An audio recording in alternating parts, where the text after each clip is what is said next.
வணக்கம் நேயர்களே. இது உங்களுடைய ஒக்கலவழி. இன்றைக்கி திடீர்னு ஏதோ பேசணும்னு தோணுச்சு.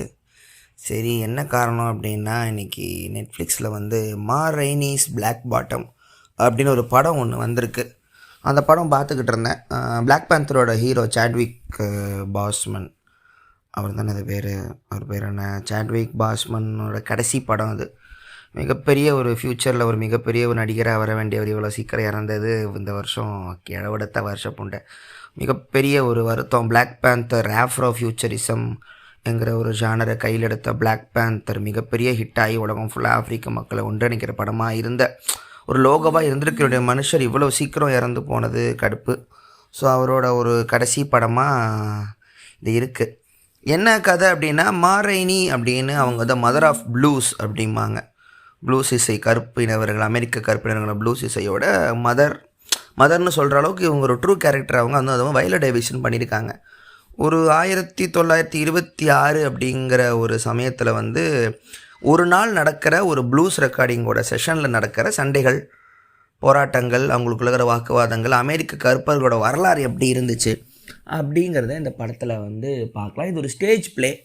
இது ஒரு ஸ்டேஜ் பிளேவை படமாக எடுத்திருக்காங்க. அதில் பார்த்தீங்கன்னா ஒரு 2 ரூம்குள்ளே மக்கள் பேசிக்கிட்டே இருப்பாங்க. சாட்விக் பாஸ்மன் ஒரு ஹார்ன் பிளேயர்.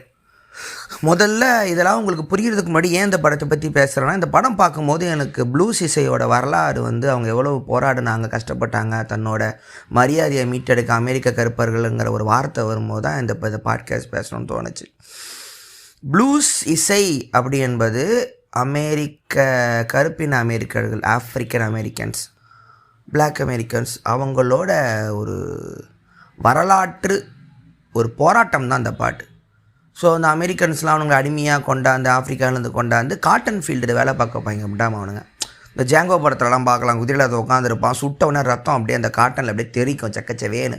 அது மிகப்பெரிய ஒரு சிம்பாலிக் ஷாட் அது. ஸோ பருத்தி காட்டன் அப்படிங்கிறது மிகப்பெரிய ஒரு ஒரு ஒரு ஒரு அடிமைத்தனத்தின் ஒரு சிம்பிள் அமெரிக்காவில்.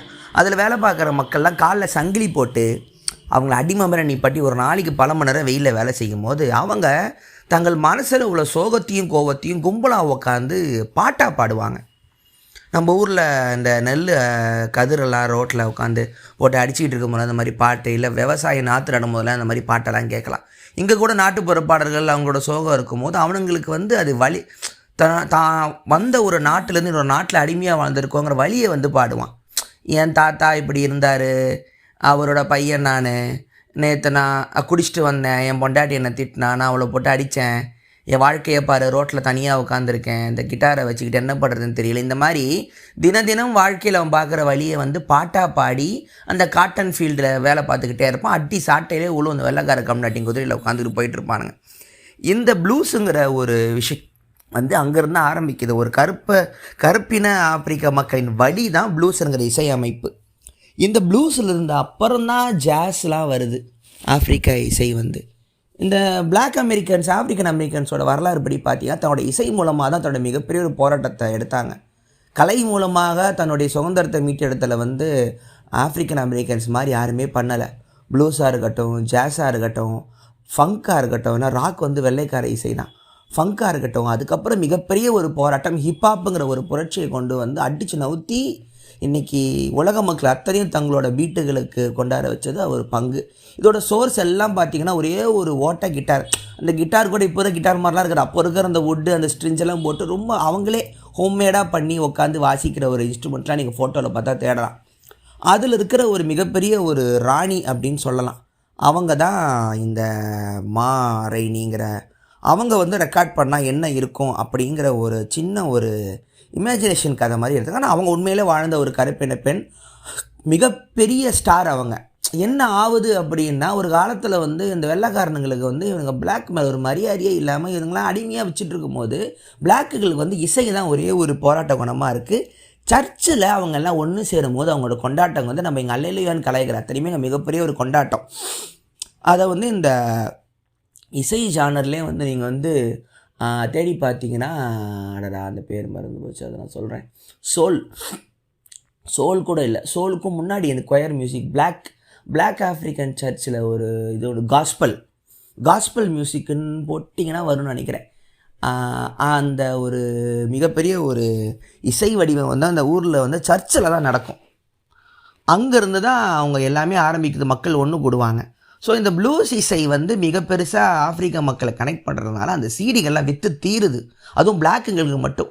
அப்படி காசு பார்க்கலான்னு தெரிஞ்சதுக்கு அப்புறம் தான் வெள்ளைக்காரன் இவனுங்களை கூப்பிட்டு ரெக்கார்டிங் கம்பெனியில் என்றைக்கு கிராமஃபோன் வருதோ ரெக்கார்டு விற்கலான்னு தெரிஞ்சதுக்கப்புறம் பிளாக் மக்களை வந்து அவன் வியாபாரமாக மாற்றுறான். உங்களுக்கு ஒரு வேலை ஆகலைன்னா உங்களை எவனும் மதிக்க மாட்டாங்கிறது. அதாவது இந்த படத்துலேயே பார்த்தீங்கன்னா அந்த ரெக்கார்டிங் இன்ஜினியர் வெள்ளைக்காரன் இந்த அம்மா மாரைனி வந்து அடிமை மாதிரி நடத்தும். ஆனால் அந்த அம்மா சொல்லும், அவனுக்கு என் மேலே மரியாதைலாம் கிடையாதுடா, என் குரல் அந்த கிராமஃபோனில் பதிவாகிற வரைக்கும் தான் அவன் என்னை மதிப்பான் அப்படின்னு ஒரு இடத்துல சொல்லும். இதுதான் உண்மையான ஒரு இடம். கதைப்படி என்னென்னா அந்த அம்மா வந்து அந்த டைமில் வந்து லெஸ்பியனாகவே ஓப்பனாக இருந்திருக்காங்க. என்னென்னா மிகப்பெரிய ஒரு கோடீஸ்வரி, சொந்தமாக கார் வச்சுருப்பாங்க. சொந்தமாக கார் வைக்கிறது மிகப்பெரிய ஒரு பெருமை அந்த டைமில். ஆனால் எல்லாருமே கடுப்பாக பார்ப்பாங்க அந்த ஊரில். அந்த அம்மா ஹோட்டலில், மிகப்பெரிய ஹோட்டலில் தங்கும். கருப்பின மக்களுக்கு ராணியாக இருக்கிறவங்க வெள்ளைக்காரங்க ஒரு மாதிரி கீழே தான் பார்ப்பான். ஆனால் ரெக்கார்டிங் இன்ஜினியர் பதறுவார். ஏன்னா அந்த அம்மாவோட வாய்ஸ் அங்கே பதிவானதான் அவனுக்கு காசை விற்று தீக்கிற ஒரு ஆர்டிஸ்ட்.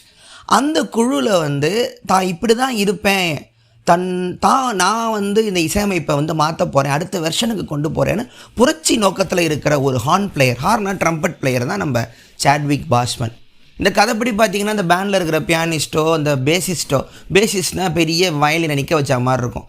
அதுவோ இல்லை அந்த இன்னொரு வாசிக்கிறவரோ வந்து மாரைனியோட டியூனுகளுக்கு கட்டுப்பட்டு நடக்கிற ஒரு கும்பல்.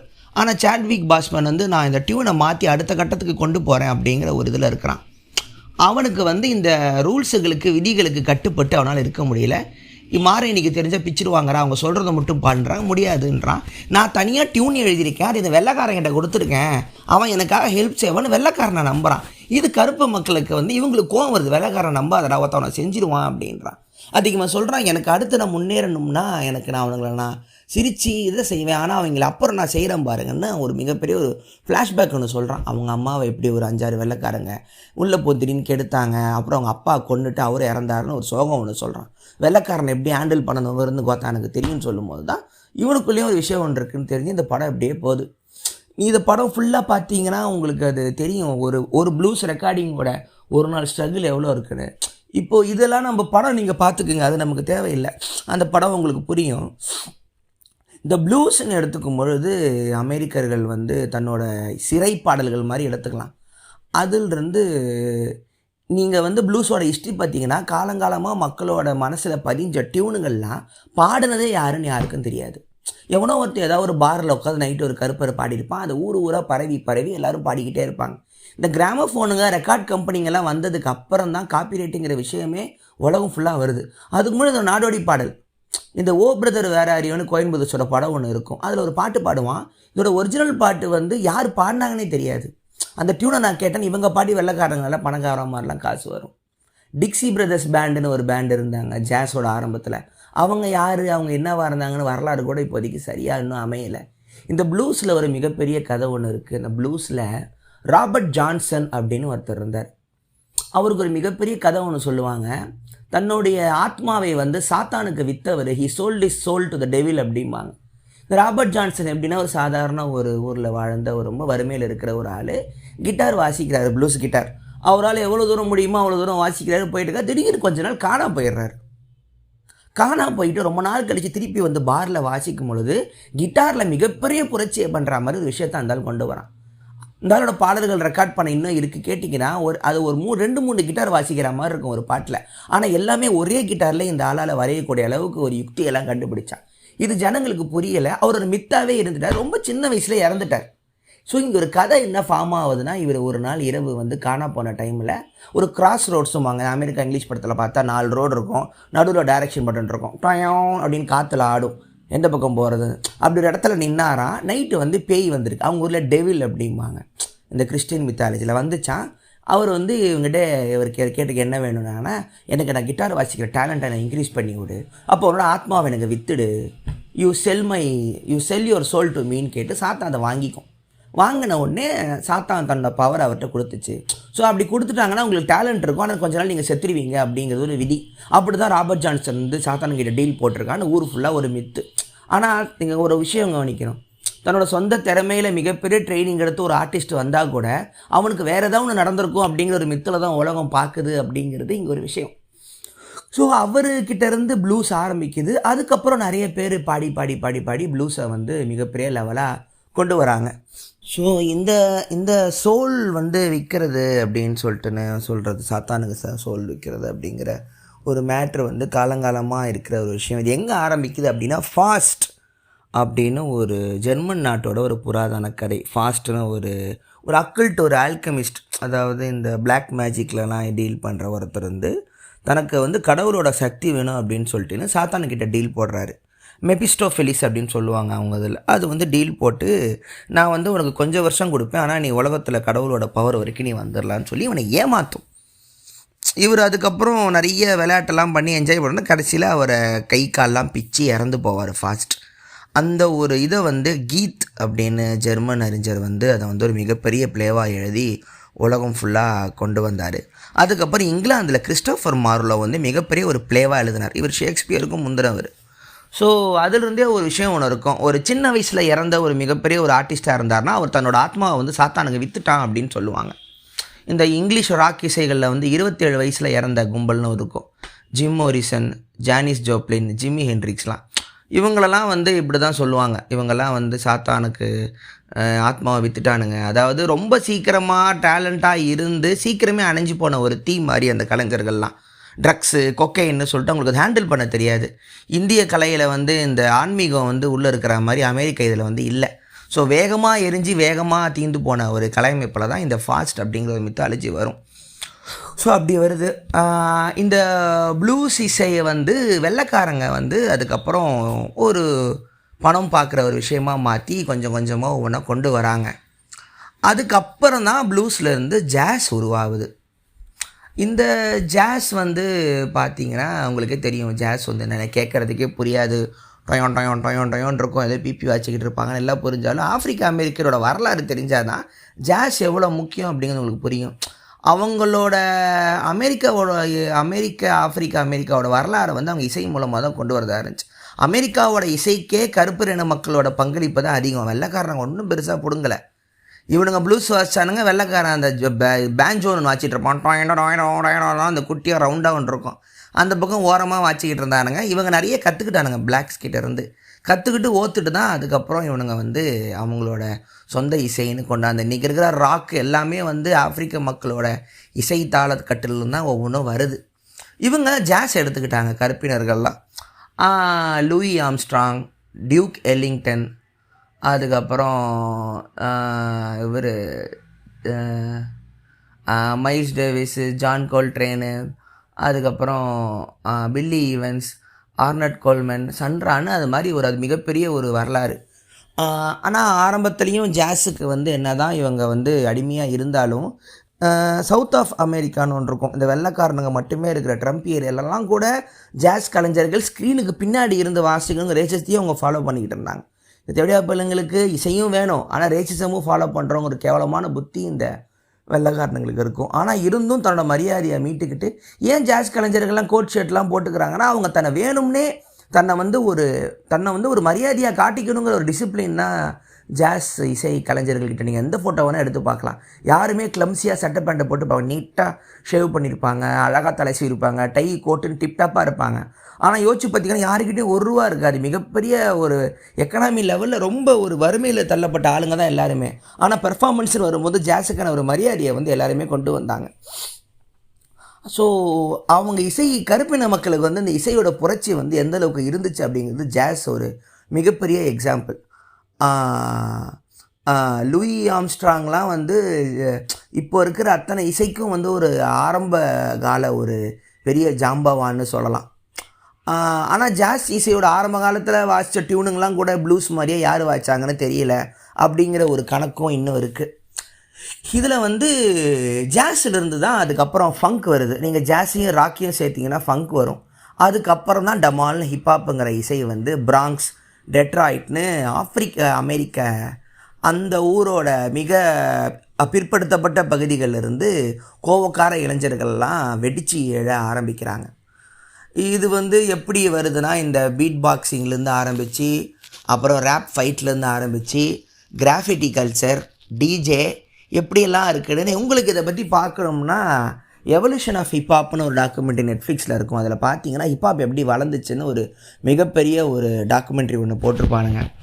அதையும் மீறி அடுத்து நீங்கள் பார்க்கணும்னா கெட்டப் ஏதோ ஒரு அது ஒன்று பார்த்து சொல்கிறேன். அந்த ஒரு டாக்குமெண்ட்ரி ஒன்று வந்து இதில் நெட்ஃப்ளிக்ஸில் இருக்கும், எப்படி ஹிப்ஹாப் வந்து இவால்வ் ஆச்சு அப்படின்னு சொல்லிட்டேன்னு. இது ஏன் இவங்களை பற்றி ஆப்பிரிக்க அமெரிக்கர்கள் பற்றி இங்கே பேச வேண்டிய தேவை இருக்குன்னா, மற்ற எல்லா நாட்டிலையும் தங்களுக்கான மரியாதையை, போராட்டத்தை, புரட்சி மூலமாக சண்டை, வெடிகுண்டு, போர், பேச்சுவார்த்தை, கொரில்லா வார்ஃபேர்னு உலகம் ஃபுல்லாக பார்த்துருப்போம்.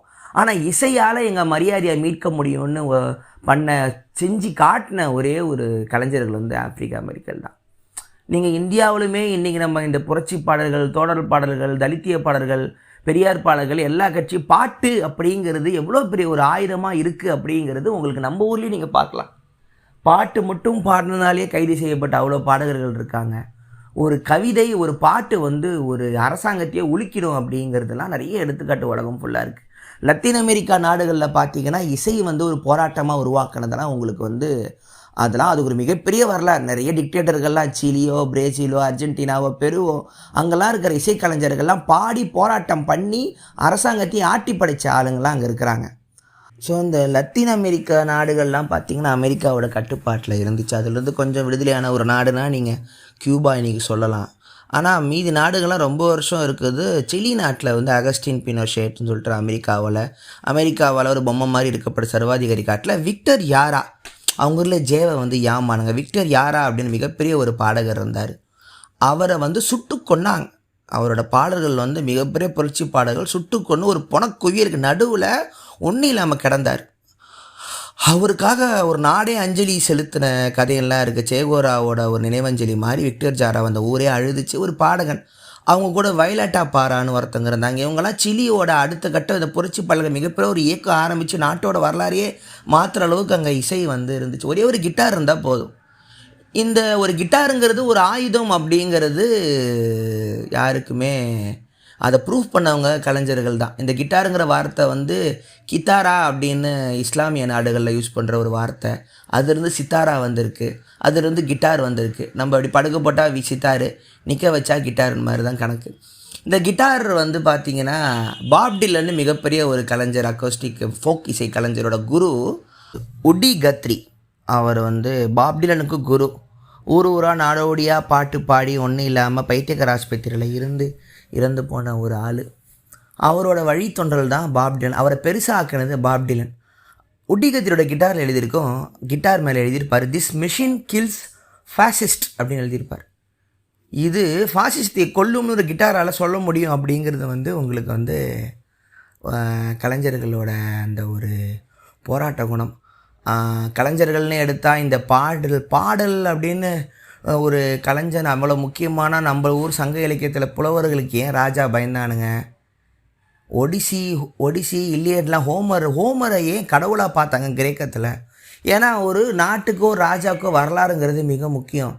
இந்த பாட்டு பாடுறவங்க ஒழுங்காக எழுதுனா தான் நீ நம்ம படிப்போம். இப்போது ராஜா வந்து காசு தரல, பொற்காசு தரலன்னு வச்சுக்கோ, இவன் போட்டு அவர் ஃப்ராடு பேர் எழுதுனா நீங்கள் அப்படி தான் நினச்சிக்கிட்டு இருப்பீங்க. ஒவ்வொரு ராஜாவை பற்றியும் வரலாறு எழுதுகிறதே இந்த கவிஞர்கள் தான். ஒரு ஆர்டிஸ்ட் வந்து ஒரு கலாச்சாரத்தின் நினைவு அவன் தான், ஒரு போராட்ட குணம் மிக்கவனும் அவன் தான். ஸோ ஒரு இசை வந்து எவ்வளோ தூரம் போராட்ட குணமாக மாறுச்சு அப்படிங்கிறத இந்த ரைனீஸ் பிளாக் பாட்டம் படத்தில் வந்து பார்க்க முடிஞ்சுது. இதில் ஒன்று கவனிக்கலாம், அந்த ஹார்ன் பிளேயர் ட்ரம்பட் வாசிக்கிற சாட்விக் பாஸ்வன் வந்து நான் இசை ஃபார்மேட்டை மாற்ற போகிறேன் அப்படின்பா, ஒத்துக்க மாட்டாங்க. எல்லோரும் கேட்குற பேட்டர்ன்லேயே போகலாம் அப்படின்னு சொல்லிட்டு இருந்தாங்க. இது அமெரிக்க வரலாறு நடந்துச்சு. ஜாஸ் அமைப்பில் வந்து ஆரம்பத்தில் ரேக் டைம் அப்படிம்பாங்க. இந்த ஓல்ட் ஸ்கூல் ஜாஸ்லாம் பார்த்தீங்கன்னா done done done done done done done done done done done done done done உங்களுக்கு ஒரு அழகான ஒரு தாளத்தட்டில் போகும். இந்த டாம் அண்ட் ஜெர்ரியில் பேக்ரவுண்ட் மியூசிக்கில் போடுற மியூசிக் மாதிரி இருக்கும். அது வந்து இந்த பாட்டை கேட்டால் ஒரு திருப்தி அடைகிற ஒரு நோக்கம், அவ்வளோதான். கேட்டோம், நல்லா இருந்துச்சு அப்படின்னு சொல்கிறக்கூடிய ஒரு நோக்கத்தில் தான் இருக்கும். அப்போ தான் முதல் முறையாக ஜாஸில் வந்து சார்லி பார்க்கர் அப்படின்னு ஒருத்தர் வரார். அவர் வந்து வாசிங்க, நான் வந்து திடீர்னு என்னோடய செக்ஷன் ஒன்று தனியாக ஒன்று ஆரம்பிக்கும், ட்ரம்பட், அவர் வந்து சாக்ஸஃபோன், நான் வந்து ஒன்று வாசிக்கிறேன்னு சொல்லிட்டு அவரோட ஒரு 5 நிமிஷம் அவரோட ஒரு ஜேர்னிக்குள்ளே போயிட்டு வருவார். எனக்கு இசை தெரியாது, இசை நுட்பங்கள் தெரியாது. ஸோ இசை அமைப்பாளர்களை நான் பேசுகிறது கோச்சிக்க வேணாம். ஒரு இசை பாட்டு கேட்குறவன் ஒரு சாதாரண கேட்குறவனுக்கு சொல்கிற ஒரு டேர்மில் தான் எனக்கு சொல்ல தெரியும். ஸோ அதே மொழியில் தான் நான் பேசுகிறேன். ஸோ சார்லி பார்க்கர் வந்து இசை அமைப்போட ஒரு தட்டையே மாற்றுறாரு. அதுதான் பிபாப் அப்படின்னு வருது. ஸோ சார்லி பார்க்கர் தான் அதுக்கு குரு மாதிரி. அவர் வரும்போது என்ன இருந்தாலும் தப்பாக வாசிக்கிறான் அப்படிங்க, தப்பாக வாசிக்கலாம், இதுதான் அடுத்த கட்டத்துக்கான ஒரு இசைன்னு சொல்ல வராரு. அதுக்கப்புறம் ஒவ்வொன்றா மாறுது. இந்த ஒரு கலை அமைப்பில் வந்து நீங்கள் இந்த புரட்சியை பண்ணி ஒரு வெட்டு ஒன்று பண்ணுறீங்கன்னா உங்களுக்கான எதிர்ப்பு வந்துக்கிட்டே தான் இருக்கும். நீங்கள் ஜப்பானில் மிகப்பெரிய இயக்குனராக சொல்ல டகஷி கிட்டானோவோ, இல்லை அமெரிக்காவில் ஒரு குவிண்டின் டெரண்டினோவோ வந்து பாருங்கள், லாக்டவுனால் குவாரண்டைன் டெரண்டினோன்னு வருது. இவங்க எல்லாருமே தங்களோட இன்றைக்கி மாஸ்டர் பீஸ்ன்னு சொல்லும் போது அவங்க படம் பண்ணும்போது அவங்க லூஸ் பே மாதிரி எடுத்துக்கிட்டு இருக்கான் அப்படின்னு சொல்லுவாங்க. இதே தான் இங்கே இருக்கிற செல்வராருக்கும் காதல் கொண்டேன்ல ஆச்சுன்னு போன பாட்காஸ்ட்டில் பேசிக்கிட்டு இருந்தேன். ஸோ அவங்க அவ்வளோ தூரம் போராடினாங்க. இந்த இந்த ஜாஸ் வந்து மரியாதையை வந்து அமெரிக்கர்களுக்கு மீட்டு கொடுத்துச்சு அப்படிங்கிறது உண்மை தான். அதுக்கப்புறம் ஊராக ட்ராவலுங்க, டூருங்க, கருப்பின மக்களை ஒன்று ஆக்கிறது. அதுக்கப்புறம் வெள்ளைக்காரங்களே அதை கேட்க வச்சாங்க. இன்னொன்று, வெள்ளைக்கார ஜாஸ் மியூசிஷியன்ஸும் உள்ளே இருந்தாங்க. ஆனால் அவங்களுக்குள்ளேயும் ரேசிசம்லாம் இல்லை. ஏன்னா இசைக்கலைஞர்கள்னு வரும்போது எல்லோரும் ஒன்றா இருக்க ஆரம்பித்தாங்க அப்படிங்கிறதும் உண்மை தான். இந்த ஜாஸ் இசை வந்து டியூக் எல்லிங்டன், லூயி ஆம்ஸ்ட்ராங், அதுக்கப்புறம் இவ்வளோ பேர், அப்புறம் ஆஸ்கார் பீட்டர்சன் ஆரம்பித்த ஒரு விஷயத்தை வந்து மிகப்பெரிய எண்டில் கொண்டு போனது மைல்ஸ் டேவிஸ். மிகப்பெரிய ஒரு புரட்சிக்காரன் அவன். அவ்வளோ பெரிய ஒரு புரட்சிக்காரனாக இருந்தும் ஒரு நாள் வந்து அவரை போலீஸ் வந்து எந்த ஒரு காரணம் இல்லாமல் அரெஸ்ட் பண்ணி அடிக்குது. ஏன்னா நீ ஒரு கருப்பன் தானே அப்படின்னு. இதே கணக்கு ஜேசிக்கும் ஆகுது. ஜேசியோட ஆட்டோபயோகிராஃபி புக் எடுத்து படிச்சிங்கன்னா, ஜேசி மிகப்பெரிய ஒரு கோடீஸ்வரனாக இருக்கும்போது அவனை நிற்க வச்சு காரை நிப்பாட்டி எதுக்குன்னு சம்மந்தம் இல்லாமல் அரெஸ்ட் பண்ணாங்க. போலீஸ் எழுதுகிறான், நான் எவ்வளோ பெரிய நான் ஜேசியாக இருந்தாலும் நான் ஒரு கருப்பினவன், நான் ஒரு கருப்பன் தான் அப்படின்னு அவன் எழுதுகிறான் அந்த புக்கில். ஸோ அவங்க இவ்வளோ வருஷம் போராடி தன்னோட மீட்சியை வந்து மீட்டெடுக்கிறதுக்கு இசையை பயன்படுத்துகிறாங்க. ஏன்னா இன்றைக்கி ஹிப்ஹாப் வந்து மிகப்பெரிய ஒரு வியாபாரம் ஆகக்கூடிய ஒரு தொழில்நுட்பமாக ஆனதுக்கப்புறம் வெள்ளைக்காரனால் அதை வந்து வேணான்னு சொல்ல முடியல. நீங்கள் ஒரு பீட்டை வந்து நீ போட்டினா ஆடி தான் ஆகணும். கருப்பனும் ஆடுறான், வெள்ளைக்காரனும் ஆடுறான். அவங்க நீங்கள் என்னை மீறி தாண்டா நீங்கள் கோத்தா அப்படின்னு சொல்கிற அளவுக்கு அவங்க வந்ததுனால நம்ம வந்து அவங்களோட புரட்சியை சொல்லணும். இதுக்கும் முன்னாடி நீங்கள் மைக்கேல் ஜாக்சனை நீங்கள் எடுத்துக்கலாம்.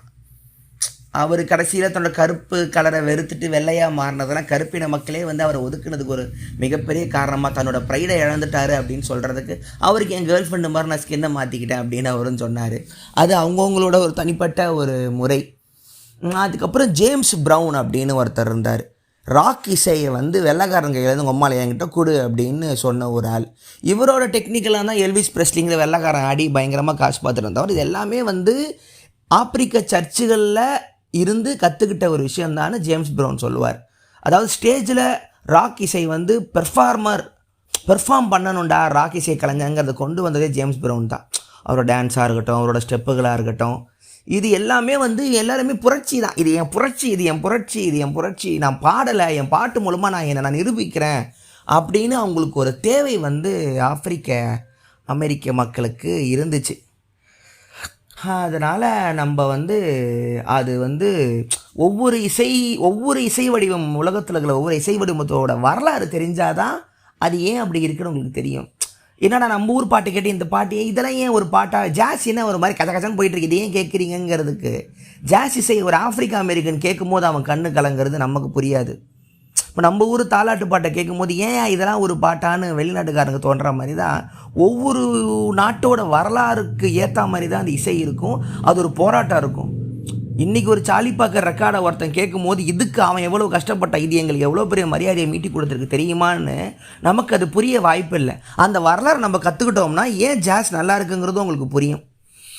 ஸோ ஏன்பா ஒரு இசை கேட்குறதுக்கு என்ன ஒரு இஷ்டம் இல்லாமல் தெரியும், நல்லா இருந்தால் நல்லா இருக்க போகுது அப்படின்னு நீங்கள் சொல்லலாம்.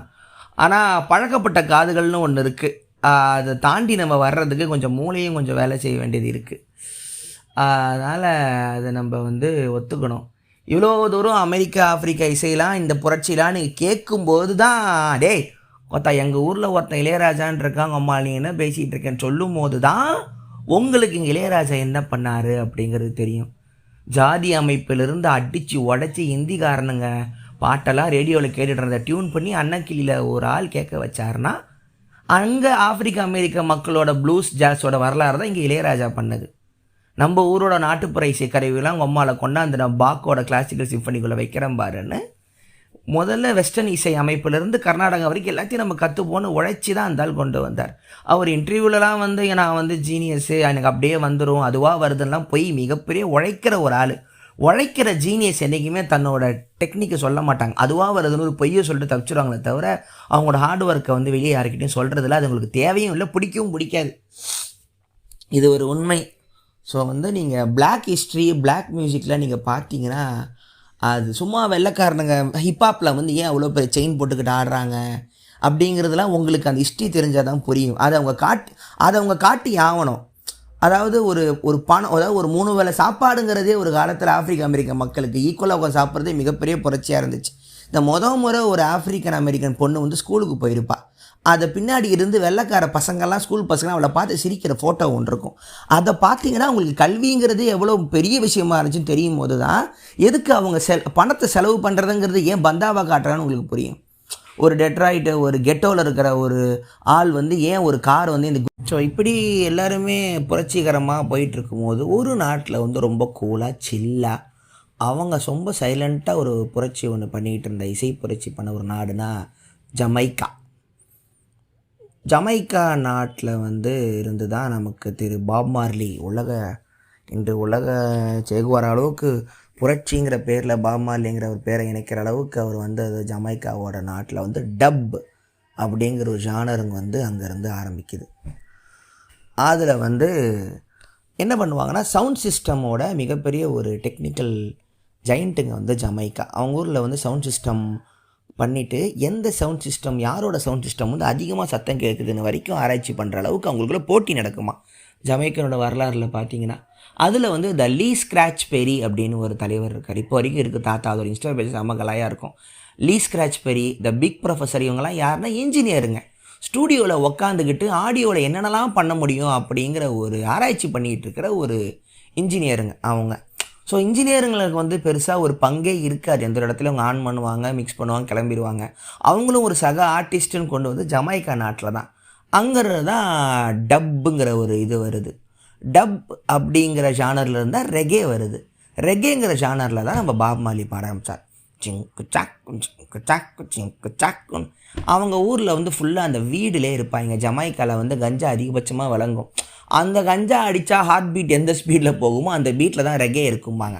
சிங்கு சாக்கு சிங்கு சாக்கு சிங்கு சாக்கு அது ஒரு கதை ஒன்று வரும். ஸோ லீ ஸ்க்ராட்ச் பெரி தான் பாப் மார்லியை வந்து பாப் மார்லிக்கு நான் வந்து ரெகேவை நான் கிஃப்டாக கொடுத்தேன் அப்படின்னாரு. ஸோ பாப் மார்லி வந்து ரஸ்தப்ஸ்தாரிசம்னு அங்கே அந்த ஊர் மன்னர் சலேசி அவரை வந்து கடவுளாக கும்பிட்டு கடவுளாக ஜாவே ஏதோன்னு சொல்லுவாங்க. அது ஒரு புது விதமான ஒரு கிறிஸ்டானிட்டியும் கலந்து அவங்களுக்கு ஒரு பைபிள்லாம் இருக்கும். அவங்க முடியெல்லாம் வெட்ட மாட்டாங்க. ஸோ பாப் மார்லி தலைவர் அங்கேருந்து வராரு.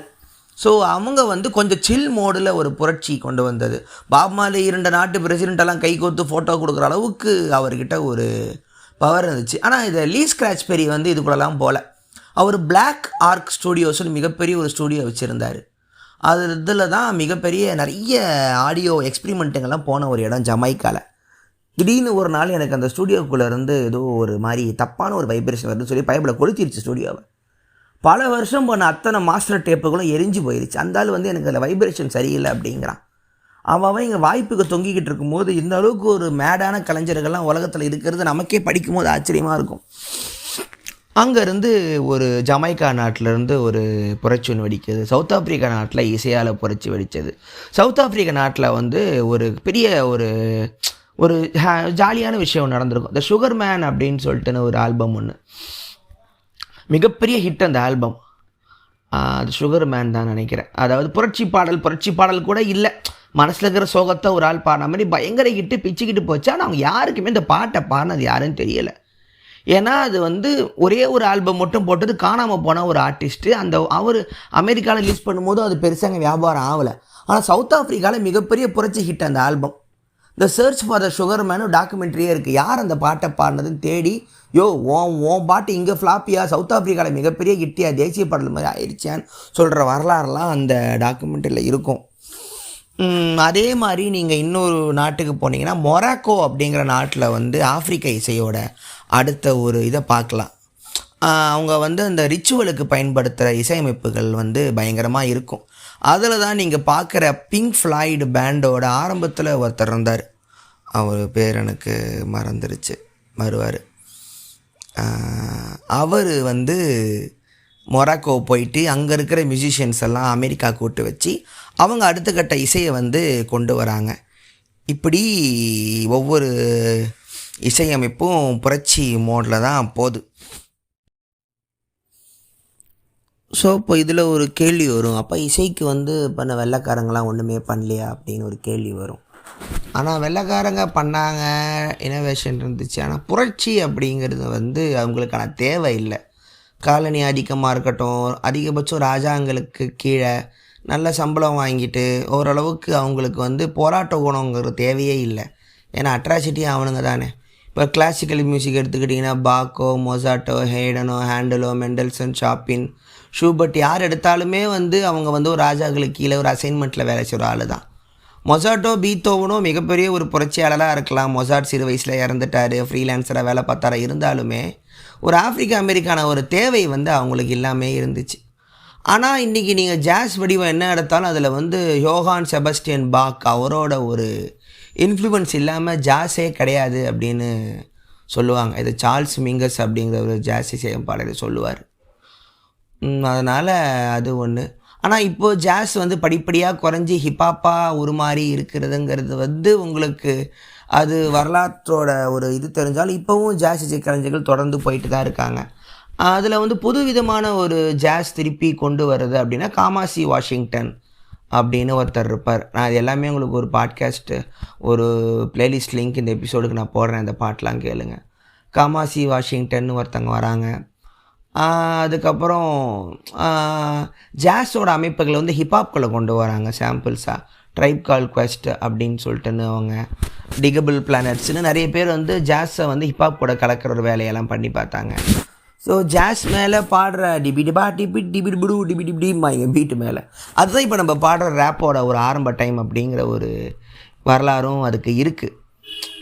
ஸோ அது ஒன்று நீங்கள் கவனிக்க வேண்டியது. அப்புறம் இப்போது சமீப காலமாக வந்து நடக்கிறது என்னென்னா, ஆப்பிரிக்க நாடுகளிலே இருந்து பேண்டுகள்லாம் வர ஆரம்பிச்சிருக்கு. நம்மளோட இணைய உலகத்தில் இன்டர்நெட்டு இருக்கிற டைமில் உங்களுக்கு ஒரு சின்ன சாஃப்ட்வேரும் ஒரு லேப்டாப்பும் இருந்தால் நீங்களே சொந்தமாக கம்போஸ் பண்ணிடலாங்கிறதுனால ஆப்பிரிக்க நாடுகள்லேருந்து அவ்வளவு புது புது புது பேண்டுகள் வர ஆரம்பிச்சுக்கிறாங்க. அவங்கெல்லாம் யூடியூப் தான் மிகப்பெரிய ஒரு வாய்ப்பாக இருக்கே. அதனால் நீங்கள் வெறும் ஆஃப்ரிக்கன் மியூசிக்குனே நீங்கள் கேட்டால் கூட, இப்போது நார்மலாக ஆஃப்ரிக்கன் மியூசிக்குனால் உட்காந்து இலை கட்டிக்கிட்டு சாம்பல் பூச்சிக்கிட்டு ட்ரம் வாசிப்பாங்கன்னு அந்த கிளீஷே நிறவெறி புத்தியெல்லாம் தூக்கி போட்டுட்டு அவனுங்க ஊர்லேயும் சராசரி நாடாக மாறிடுச்சு. அது ஒரு பெரிய ஒரு கிளீஷே ஒன்று இருக்குது. ஆஃப்ரிக்கானா வந்து ஒரு குழந்தை மேலே வச்சுக்கிட்டு யூனிசெஃப்பில் வந்து தடுப்பூசி போகிறதுக்கு காசு அனுப்புங்க ஹங்கர்ன்னு சொல்லியே வந்து நம்ம வந்து அவனுங்க எல்லாருமே கஷ்டப்பட்டு செத்துக்கிட்டு இருக்காங்கன்னு ஒரு பிம்பத்தை உருவாக்குது இந்த வெளிநாட்டு கும்பலுங்க. ரீசெண்டாக பியான்சி வந்து அவங்களோட பாட்டில் வந்து ஆஃப்ரிக்கன்ஸை வெறும் காட்டுவாசிகளாகவே காட்டினது கிடையாது. உம்மால் மூடு எங்கள் ஊர்லேயும் ஐடி சென்டர்லேருந்து நாங்களும் டெவலப் ஆகிட்டோம்னு ஆஃப்ரிக்க மக்களே பியான்சியை எதிர்த்து சண்டை போட்ட ஒரு வரலாறு இப்போ இருந்துச்சு. இதில் வந்து ஒரு முக்கியமான ஒரு நிகழ்வு ஒன்று சொல்லணும். ரீசெண்டாக ஜேசியும் பியான்சியும் லூவ்ரே மியூசியம், லூவ்ரேவா ஆமாம், அந்த மியூசியத்தில் வந்து ஒரு பாட்டு ஒன்று வீடியோ சாங் எடுத்தாங்க. ஐரோப்பியர்களின் ஒரு மிகப்பெரிய ஒரு பொக்கிஷம் அந்த மியூசியம். அதுக்குள்ளே அதாவது சராசரி ரோட்டில் கூட நடக்கிறதுக்கான வாய்ப்பு கிடைக்காத ஒரு கருப்பின மக்கள் வந்து முறை அந்த இடத்த வாடகைக்கு எடுத்து மியூசிக் வீடியோ எடுத்தாங்க ஜேஜி. அதுக்கான செலவு மிகப்பெரிய செலவு. அவங்க பாருங்கள், அவங்க எவ்வளவுக்கு ஒரு கருப்பின மக்கள் எவ்வளோ சம்பாதிச்சாலும் தான் வரலாறை தொடர்ந்துக்கிட்டே இருக்காங்க பாருங்கள். இந்த இடத்துல வெய்மாப்பில் மியூசிக் வீடியோ பண்ணுறான், மிகப்பெரிய செலவு பண்ணி எடுத்தாங்க. அங்கெல்லாம் வாய்ப்பே இல்லை நீங்கள் ஷூட்டிங் எடுக்கிறதுக்கு. அங்கே எடுத்தான், நாங்கள் இங்கே வந்துட்டோம். இருக்கிற எவ்வளோ முக்கியமான பெயிண்டிங் இருக்கிற மொனாலிசா வரைக்கும் அங்கே தான் இருக்குன்னு நினைக்கிறேன். முக்கியமான பெயிண்டிங் அவ்வளோ பெரிய இடத்துல மியூசிக் வீடியோ எடுத்துருப்பானுங்க. ஏன்னா பியான்சியும் மிகப்பெரிய ஒரு கோடிக்கணக்கில் சம்பாதிக்கிற ஒரு ஆள், ஜேசி அதுக்கு மேலே. அவங்க வந்து என்ன தான் இந்த கருப்பின மக்கள்கிட்ட ஒன்று தான், அவங்க எவ்வளோ தூரம் முன்னேறினாலும் அவனுங்க வரலாறை விட்டு கொடுக்க மாட்டானுங்க. தனக்கு அப்புறம் வர சங்கதிகளுக்கும் நம்ம விஷயம் பிரோஜனமாக போய் சேரணுங்கிற அவேர்னஸ் வந்து அவங்களுக்கு அதிகபட்சமாகவே உண்டு. இப்போ இப்படி போயிட்டுருக்கும் பொழுது இதில் வந்து நம்ம வந்து எமினம் பற்றி சொல்லியே ஆகணும். ஏன்னா எல்லாருக்கும் தெரிஞ்ச பேருங்கிறதுனால சொல்லலை. எமினம் வந்து ஹிப்ஹாப்குள்ளே அவர் அங்கீகரிக்கிறதுக்கே ரொம்ப கஷ்டப்பட்டார். இப்போவும் வந்து சொல்லிக்கிட்டு இருப்பாங்க, எப்படி பார்த்தாலும் வெள்ளைக்காரன் தானே, இல்லைனா அவ்வளோ ஃபேமஸ் ஆகிருப்பியா அப்படின்னு அவனை விமர்சனம் சொல்கிற ஆளும் இருக்காங்க. அவருக்கு அது குத்தவும் செய்யுது. ஆனால் அதையும் தாண்டி ஒரு திறமையான கலைஞன் என்பதனால அவருக்கு அந்த பிரச்சனை இல்லை. அவர் முறை டாக்டர் ட்ரே வந்து ரெகக்னைஸ் பண்ணுறாரு, பாட்டு பாடுறாங்க, ஸ்லிம் ஷேடி வருது, ஸ்னூப் டாக் கூட இருக்கார், உதவி பண்ணுறாங்க. ஆனால் அடித்து தூக்குனாலுமே நீ வெள்ளைக்காரன் தானே, அந்த 8 மைலுங்கிற படத்துலையுமே காட்டுவாங்க. இவனை வந்து ரேப் நீங்களாம் பாடுவியா, நீ வெள்ளைக்காரன் தானே, அவன் சொல்கிறான் நானும் உங்களை மாதிரி வளர்ந்தவன் தான்டா, நான் வெள்ளைக்காரனே, என்னை வெள்ளைக்காரன் கூட பார்க்காத, உன்னோட பெயின் எனக்கும் இருக்குது அப்படின்னு சொல்லுவான். ஸோ வந்து ரேப்குள்ளே வந்து வெள்ளைக்காரங்களால் வர முடியலங்கிறத விட அவங்களுக்கு அதுக்கான தேவையும் இல்லை, அந்த பெயினும் தெரியாது. உங்கள் மனசில் ஒரு வலி இல்லைன்னா உங்களுக்கு அதுக்கான ஆர்ட் ஃபார்ம் வராது, அந்த கோபம் வராது. நீங்கள் பொய்யா கோபமாக என்னத்தை பாடுவீங்க நீங்கள் சொல்லுங்கள்? எங்கள் அப்பா திட்டினாரு, எனக்கு ஸ்வீட்டு கிடைக்கலம்பீங்களா? தினம் தினம் தினம் ட்ரக்ஸையும் கன்னையும் போலீஸ் அட்ராசிட்டியும் மரணத்தையும் பார்க்குற ஒருத்தனால மட்டும்தான் இப்போ பாட முடியும். எமினம் அப்படி ஒரு இடத்துல தான் வந்தான். எமினமுக்கும் அதே வழிகள் தான். அதனால தான் அவனால் சர்வை பண்ண முடிஞ்சுதுன்னு சொல்லலாம். அந்த இடத்துல வந்து அவர் ஏற்றுக்கவே மாட்டாங்க. அப்புறம் ரேப் பேட்டில் போவார், பாடுவார். அதுக்கப்புறம் தான் கொஞ்சம் கொஞ்சமாக புரியும். ஹிப்ஹாப்பில் அங்கீகரிக்கப்பட்ட வெள்ளைக்காரங்கன்னு பார்த்தா எமினமும் பீஸ்டி பாய்ஸ்னு ஒருத்தங்க இருந்தாங்க ஆரம்ப காலத்தில். அவங்க வந்து அவங்களும் அவங்க 2 பேர் மட்டும்தான் சரிடா நீங்கள் நம்ம ஆள்றா அப்படின்னு ஒத்துக்க ஆரம்பித்தாங்க. ஸோ எமினமோட அதுக்கப்புறம் எமினம் 1000 என்ன சொன்னாலும் அவர் வந்து போங்கடா அப்படின்னு சொல்லிட்டு ஓடின ஒரு ஆள் தான். ஸோ அவரோட வளர்ச்சி வந்து கொஞ்சம் கஷ்டப்பட்டு தான் வந்துச்சு. எமினமும் நினைக்கிற மாதிரி எனக்கு ரேப் கார்டுன்னெலாம் அவர் சொல்ல வைக்கிறதுக்கு அவரே ரொம்ப கஷ்டப்பட்டார். ஏன்னா ஹிப்ஹாப் வந்து கருப்பின மக்களோட பொக்கிஷம், அது அவங்க சொத்து, அது யாருக்கும் தரக்கூடாதுங்கிறதான் உண்மையுமே. அதுக்குள்ளே நான் ஒருத்தனை ஏற்றுக்கிறேன் அப்படிங்கிறதுக்கு நீங்கள் ரொம்ப போராட வேண்டியது இருக்கிறது அப்படிங்கிறது தான் உண்மை. இதுக்கு நடுவில் இதையும் தாண்டி பலவிதமான ஒரு பரிமாணத்தில் வந்து ஜொலித்த ஒரு ஆள்னா குவின்சி ஜோன்ஸ் அப்படின்னு ஒருத்தர் இருக்கார். ஏன்னா கிளாசிக்கல் கம்போசிஷன் சினிமாவில் வந்து மியூசிக் பண்ணுறதுங்கிற ஃபீல்டுக்குள்ளே வந்து பிளாக் அமெரிக்கன்ஸ் கம்மி தனிப்பட்ட இசையமைப்பில்.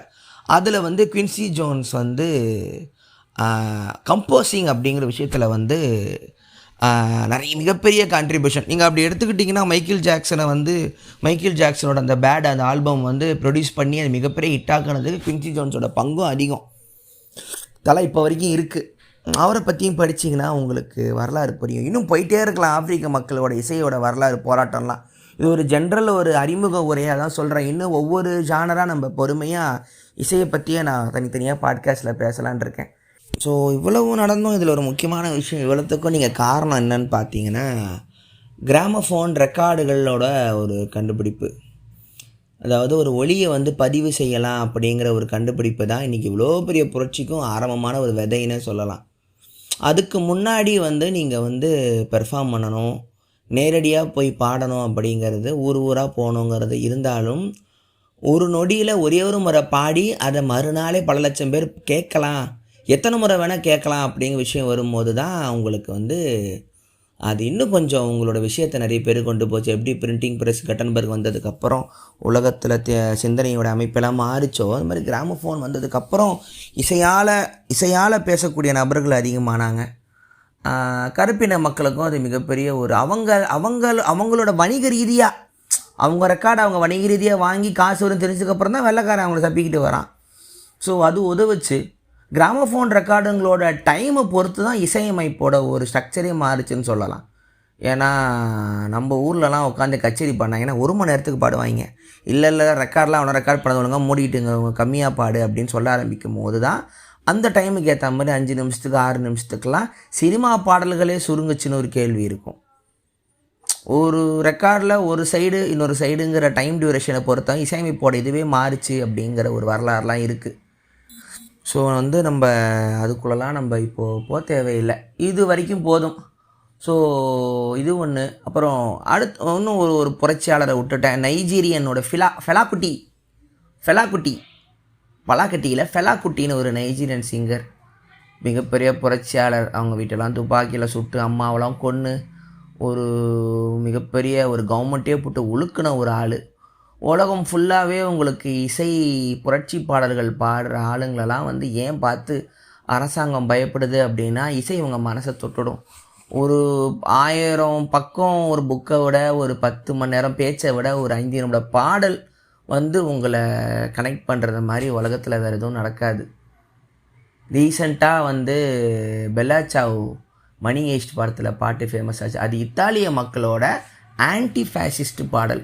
ஃபாசிசத்துக்கு எதிரான ஒரு பாடலை தூக்கி பேங்க் ராபரி படத்தில் ஏன் வைக்கணும்னு கோவப்பட்டாலும் அது மூலமாக நீங்கள் உலகம் ஃபுல்லாக அந்த பாட்டை ரிங்டோனில் வச்சுக்கிற அளவுக்கு மாறிச்சுன்னு அதை எடுத்துக்க வேண்டியதான். ஸோ அந்த மாதிரி ஆஸ்டாவியா சியம்ப்ரே மாதிரி கியூபாவில் நிறைய பாடல்கள் சேகுவாராக்கு இருக்குது. விக்டர் யாராவோட அந்த புரட்சி பாடல்கள் இருக்குது. ஃபெலாகுட்டித் இருக்குது. பாப் மார்லியோட ஒன் லவ் பாட்டெல்லாம் உலக அமைதிக்கான பாடல்களில் they don't really care about அஸ்னு பாப் டிலனோட பாடலாக இருக்கட்டும்.